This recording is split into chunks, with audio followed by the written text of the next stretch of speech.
So, the story that I am about to tell is one that is distinctly my own. But sadly, I'm sure that there are dozens more here who carry stories like these in shame and silence. Um, so I do want to, of course, have a content warning. I mean, all of the talks at our conference are about some form of individual or systemic violence, but this presentation does discuss sexual violence and rape culture with some degree of specificity. So if you have to leave, that's okay. In fact, take care of yourself, and if you need to, please head out. So, I don't know how. Okay, I have the wrong presentation open. Dang it. Okay, excuse me.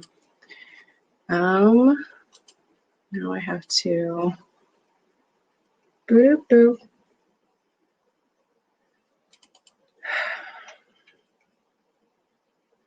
Sorry, I had everything open earlier and it was all ready to go. So I'm so sorry. Boop boop. So that one, it is the same presentation. It just has more content. I have a longer version of this, but because we only have half an hour today, it's gonna be a little bit shorter. So I grew up in California, the granddaughter of Mexican immigrants on my father's side and a World War II vet and a pro-life nurse on the other. I was the firstborn daughter of two very dedicated and driven parents who sacrificed a lot to give me an extremely privileged life. Seeing that I grew up in California and had a working mother, who was a badass, by the way, though I'm sure she's watching this and she's going to be like, Aimee, why did you use that word? Please stop swearing. So it made a lot of sense that I eventually adopted feminism as I came of age. It was just sort of a given in our culture that if you cared about humanity, you were probably liberal and you were certainly a feminist. I became a social justice warrior at a pretty young age. It was just sort of a given in our culture. If you cared about humanity, you were probably liberal and you were certainly a feminist. And dystopian literature was my favorite genre by the time I hit 11. At that point, The Diary of Anne Frank was frankly the best book I had ever read, and The Giver was top of my fiction list. As I hit middle school, my parents regrettably still had not had the talk with me. In fact, I don't ever recall that happening. I think it's kind of a symptom of our puritanical culture that seeped into even Catholic communities in the United States. So at 11, 12, and 13, I learned about sex, procreation, and relationships largely from my peers. I didn't learn about consent, and I didn't learn about respect in romantic relationships pretty much at all. I learned very little about my budding sexuality in the context of sexual orientation. All I knew was that I was also attracted to girls. Oh, and of course, I also learned about abortion from my peers too. And as I said, I was a teenage feminist. So when my peers told me that in order to be an authentic feminist, I needed to be in support of a woman's right to choose, I just sort of accepted it as gospel truth. At 14, I started a quick series of relationships with both guys and girls, trying rapidly and with little direction to sort out my feelings and my sexual orientation and what was right and wrong in terms of relationships.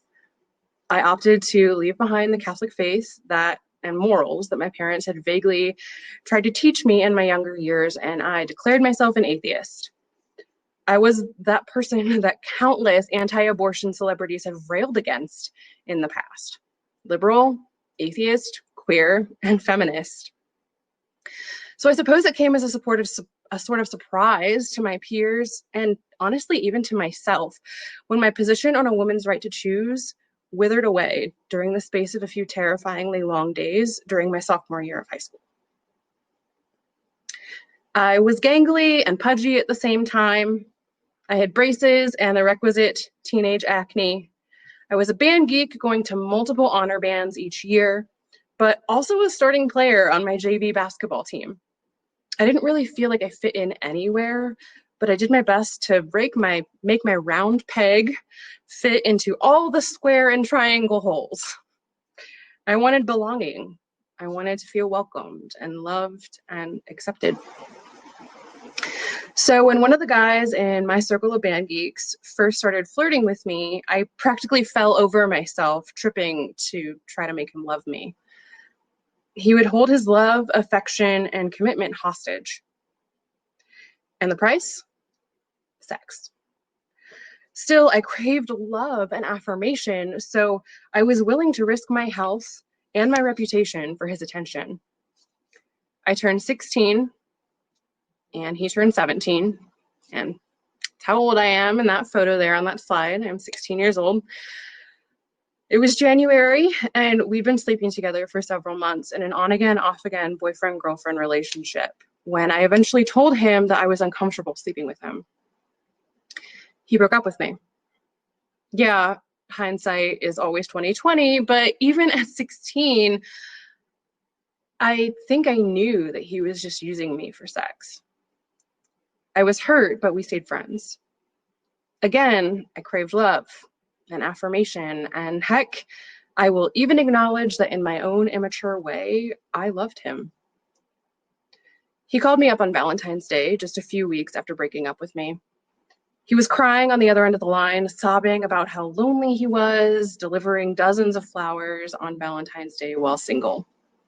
Part of me wanted to respond, it sounds like your problem. Like, you were the one that broke up with me? Like, do you remember? Yeah. But in the end, I caved and I told him that I would be fine with him just coming over and we could just sit on the front porch and talk. That was it. I thought it was just supposed to be us talking. He arrived and parked in my driveway. I stood up as I heard his door slam and my low blood pressure struck. I waited out. I couldn't see anything, couldn't really hear anything, like my ears were ringing. And the next thing I knew, he raced up the walk and threw himself at me. The rest is sort of a blur, to be honest, because as he unzipped my pants and forced himself on me, I froze. I dissociated.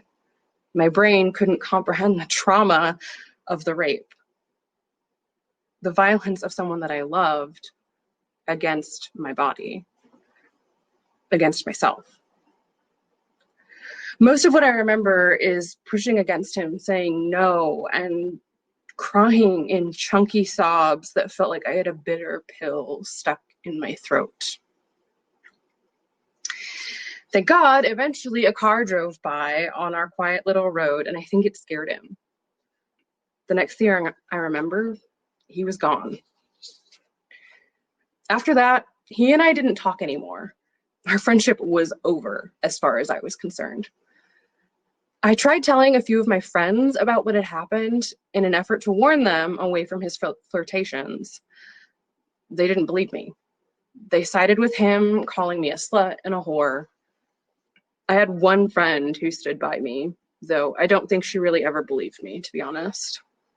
Everyone else stood by him, unbelieving me, alienating me, tormenting me by their judgment and their abandonment. Honestly, their disbelief compounded the doubt that I had in myself. What if I had been asking for it? Did allowing him to come over on Valentine's Day imply that I wanted sex? I blamed myself for putting myself into such a vulnerable situation, for having been interested in him romantically in the first place. Because I'd been raped by someone that I loved, by someone who'd been dating me, even if it was on again, off again, I worried that I wouldn't be considered credible. So when my peers didn't believe me, I didn't bother telling my parents, or the police, or the principal. My parents didn't even find out that I'd been raped until I gave a talk at my home parish at 26 years old. It had been 10 years since I had been violated. So back to me at 16, right? Yeah, I know, baby Amy's pretty cute. But March came and went. Early April arrived and I still hadn't had a period since before the incident. I was panicked, terrified. I wasn't eating, I wasn't sleeping, I was gaining weight, I was nauseous a lot, and I was waiting anxiously for Aunt Flo. The only thing that ran through my mind constantly was, what if I'm pregnant? What if I'm pregnant by my rapist? I wanted to run away, to disappear, to die. Suddenly, all of my fears were laying heavy, like someone had dropped 100-pound weight on my chest.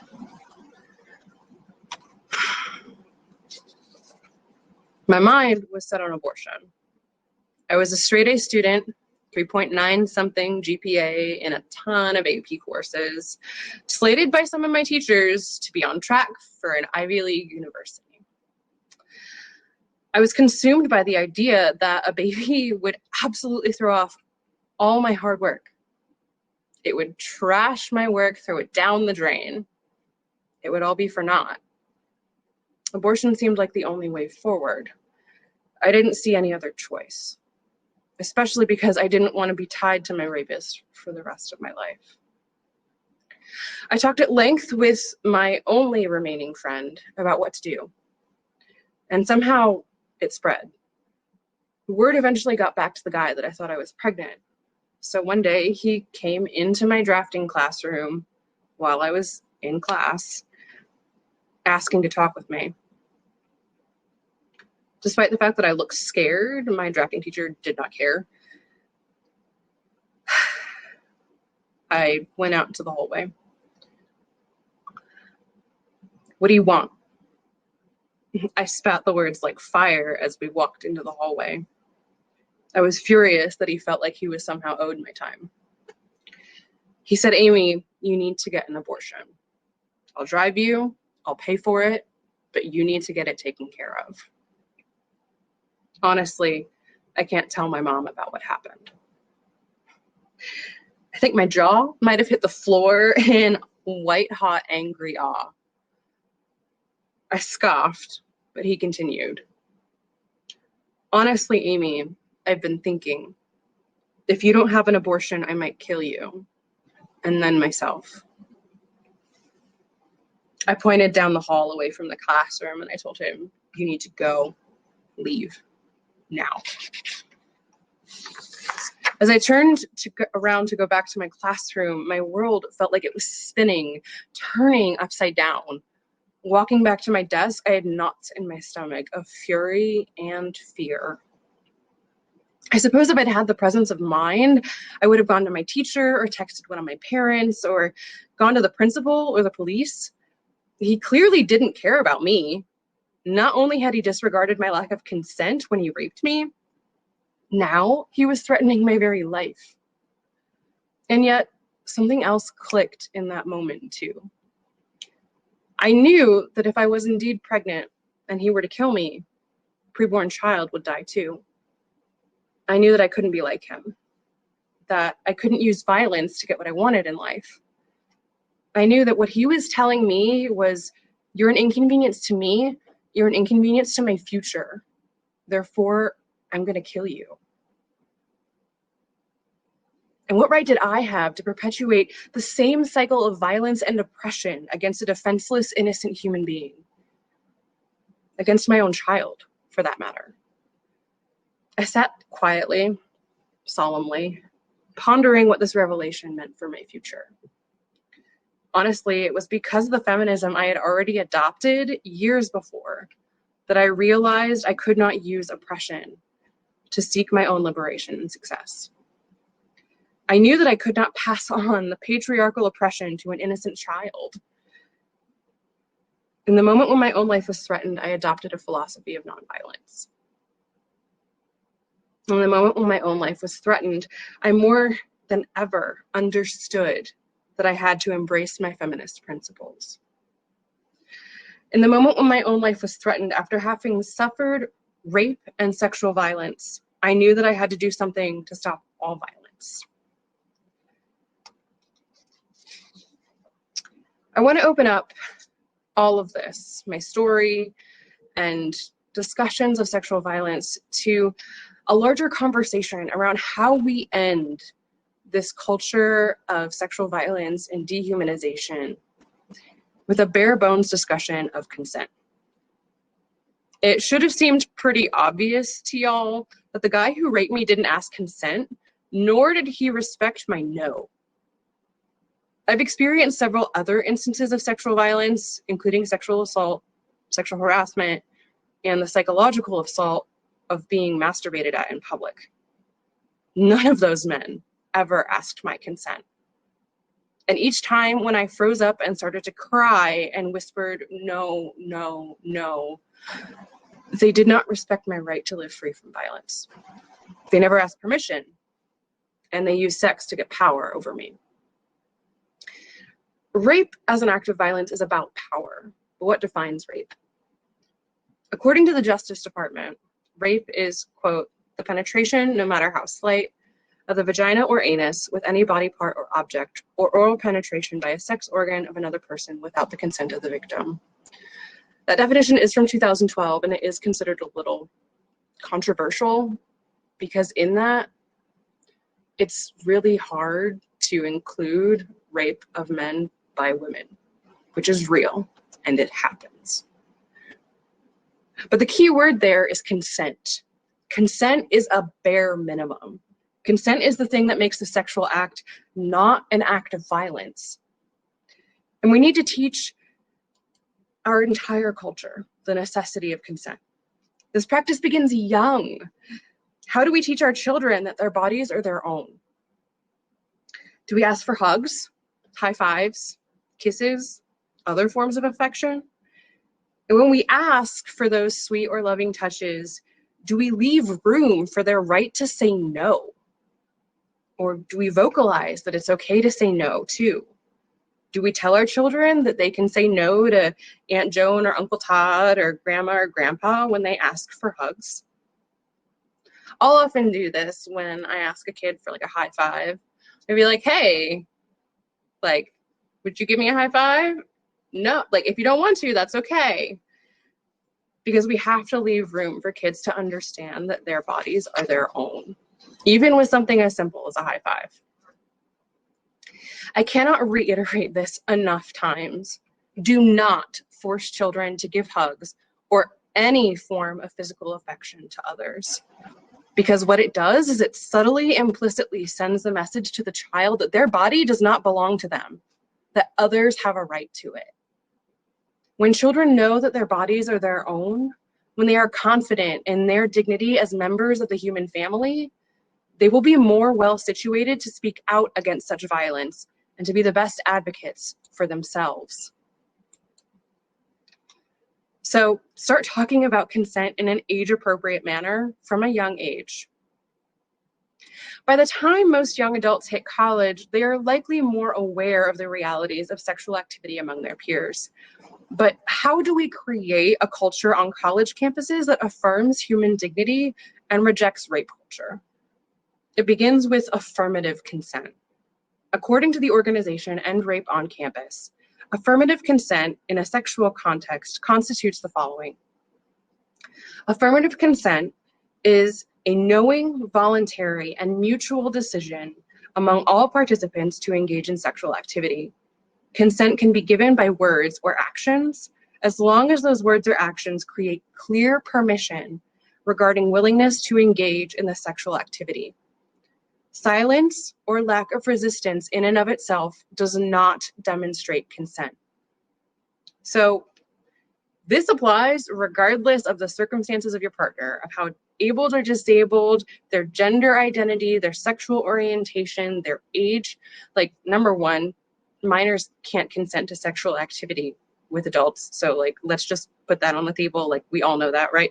But like, let's also talk about like, this applies to everyone. Like, affirmative consent is necessary. So talk to your partner before, during, and after all sexual activity. Establish, check in with, and respect everyone's boundaries. Affirmative consent is mutual, communicative, enthusiastic, continuous, and necessary. It's worth mentioning again that consent is a bare minimum. Consent just makes the sexual act not a grievous act of violence.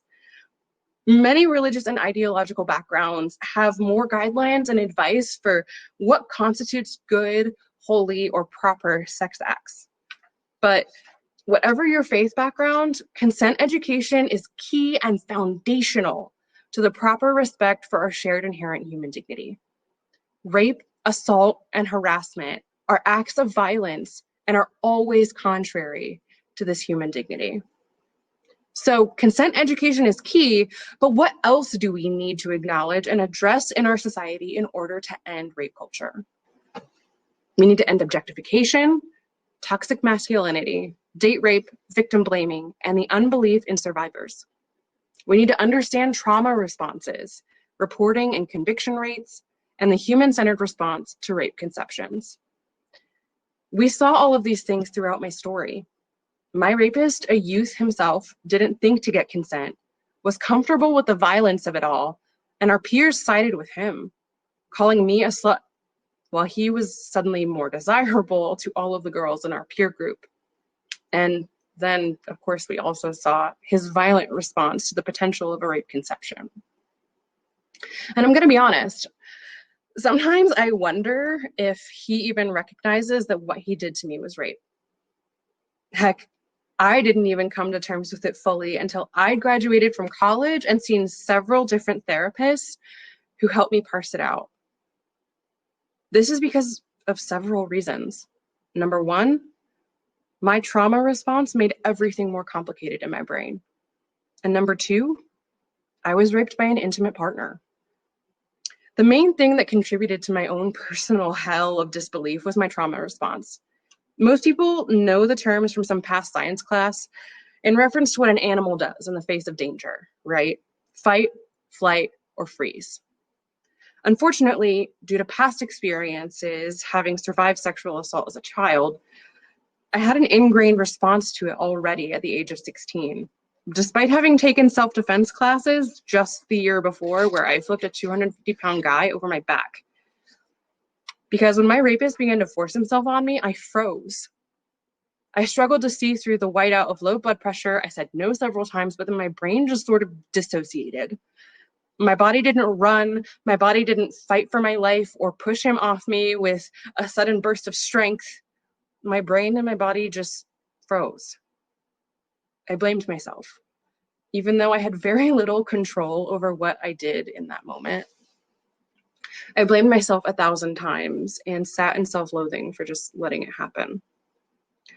So here's the part where I struggled through tears and a tingling face to write. FYI, a tingling face is one typical symptom of an anxiety attack. So I'm going to say what I needed to hear at 16 years old to the room of you who are listening now. If you survived a trauma and your response was to freeze, it's okay. I am so sorry that you were made to endure the pain and that tragedy. Your response was valid. It was natural. It has no moral bearing on your character, nor any say over who you are as a human being. I hope that you get the healing that you need. I hope that you integrate that memory and you become stronger and more compassionate and more resilient because of your healing. Do not blame yourself. Do not blame yourself.